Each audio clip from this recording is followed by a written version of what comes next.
ప్రతి నిమిషం కూడా మీకోసం తప్పిస్తుంటే నా ఎస్సీలు, నా ఎస్టీలు, నా బీసీలు, నా మైనార్టీలు, నా అగ్రకులాలు ఉన్నటువంటి పేదలు అని చెప్పి ధైర్యంగా దమ్ముగా చెప్పగలిగినటువంటి వ్యక్తి ఎవడన్నా ఉన్నాడు ఈ రాష్ట్రంలో, ఈ దేశంలో? జగన్మోహన్ రెడ్డి గారు తప్పించి.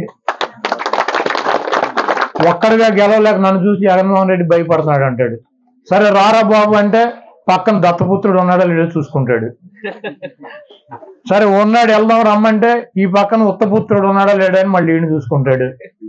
సరే ఈడు ఉంటే వదినమ్మ బీజేపీలో ఉంది కదా, వదినమ్మ మన ఢిల్లీ వెళ్ళి వచ్చాడు, వదినమ్మ ముందు ఉండాలి.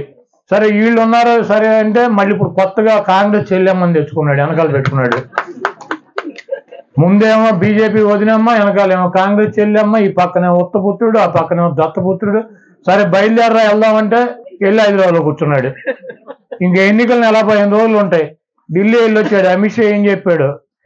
నువ్వు బాధ్యత తీసుకుని మాకు 150 సీట్లు ఇమ్మని చెప్పినట్టున్నాడు. వాళ్ళ మబ్బులో పెడదామని వెళ్ళాడు. అంతకుముందు అంటే మా అద్వానీ గారు వాజ్పేయి గారు ఉండేవాడు. ఈయన ఏం చెబితే ఈ కథలన్నీ ఈనేవారు వాళ్ళిద్దరూ. వీళ్ళ పెద్ద తురుము తోపు అని. అమిత్ షా, మోడీ వాళ్ళు ఏమింటారు? గబుక్కుని రమ్మని కానీ వెళ్ళారు, అదే చెప్పినట్టు ఉన్నారు. 150 సీట్లు మేము పోటీ చేస్తాం అసెంబ్లీలు, 20 ఎంపీలు మేము చేస్తాం, ఒక 5 ఎంపీలు 20 సీట్లు చేసుకోమని చెప్పినట్టున్నారు. అసలు పిల్లలు ఇప్పుడు కాదంటే ఒక ప్రాబ్లం, అవునంటే ఒక ప్రాబ్లం. ఆయన అయిపోయాడు. హైదరాబాద్ నుంచి రాట్లా 7 రోజులు 8 రోజులు ఢిల్లీ వెళ్ళి వచ్చి మంచం మీద పడినట్టు ఉన్నాడు వాళ్ళ దెబ్బకే. ఇప్పుడు కాదని చెప్పలేడు, అవునని చెప్పలేడు. ముందుకు పోయి వెనక నువ్వు కాదని చెప్పి ముందుకు వెళ్తే భయంకరమైన దాడి ఉంటుంది, అవునని చెప్తే ఇది తోక పార్టీ అవుతుంది, 20 సీట్లు తీసుకోవాలి. ఇప్పుడు ఏం చేయాలి? ఆయనేమో పవన్ కళ్యాణ్ గారు నిన్న ఎక్కడో భీమవరం అక్కడెక్కడ తిరుగుతాడు అన్నారు.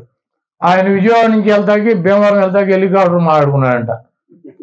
దాంట్లో ఎక్కడ స్కూల్ కాలేజీ విష్ణు కాలేజీ అని దాంట్లో బిల్డింగ్ల మధ్యలో దిగిపోతాడంట హెలికాప్టర్ వేసుకుని. వాళ్ళు ఆర్ఎన్బి వాళ్ళు ఫైర్ వాళ్ళు వెళ్ళి అరే బాబు ఇదేవి రెక్క వెళ్ళి దీనికి అంత తగిలిందంటే ఏదో ఒకటి ప్రమాదం వస్తుంది, మళ్ళీ తర్వాత ప్రభుత్వానికి ఇబ్బంది అవుతుంది, మేము ఏదో చేసామంటారు. కాబట్టి ఇక్కడ కాదు, నువ్వు ఊరు బయట ఎక్కడన్నా దిగి ఊళ్ళోకి రమ్మని చెప్తే కాదు నాకు ఇక్కడే కావాలి లేకపోతే నేను వెళ్ళను ఆయన మంగళగిరిలో కూర్చున్నాడు. ఎందుకంటే మీడియా వాళ్ళు అడుగుతారు కదా, ఈయన జనంలోకి వెళ్తే అడుగుతారు మనం ఎన్ని సీట్లు పోటీ చేస్తున్నాం, మనం ఏ సీట్లు పోటీ చేస్తున్నాం, కార్యకర్తలు నాయకులు అడుగుతారు. ఈయన వాళ్ళకి సమాధానం చెప్పలేడు.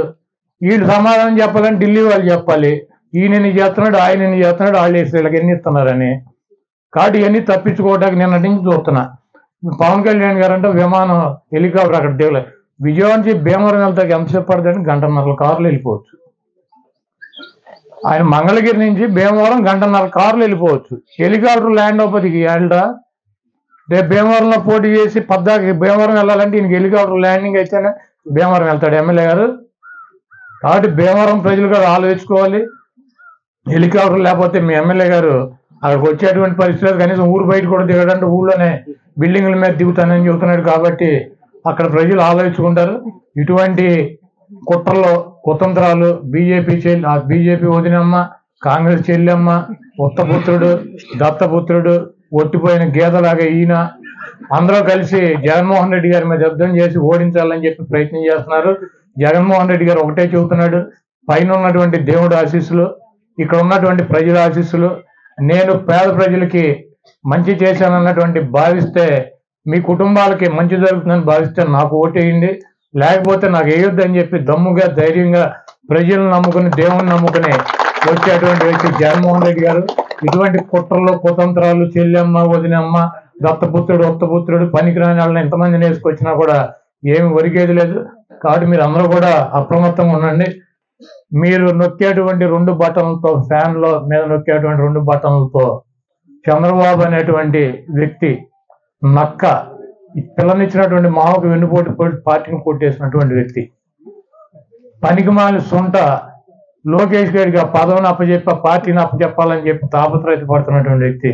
మీరు కనుక 2 బటన్లు 2024 ఎన్నికల్లో నొక్కినట్లయితే ఈ చంద్రబాబు అనేటువంటి వ్యక్తి ఆ బ్యాలెట్ బాక్స్ లోనే సమాధి అయిపోయి ఇంకా మనకి శాశ్వతంగా ఈ రాష్ట్రానికి పట్టినటువంటి పీడ ఉండదు. 2029కి ఈ గుంట నక్క ఉండదో ఉన్నా కూడా వచ్చి మన ముందు సొల్లు కబుర్లు చెప్పేటువంటి పరిస్థితులు ఆల్రెడీ అల్జిమర్స్ వచ్చింది.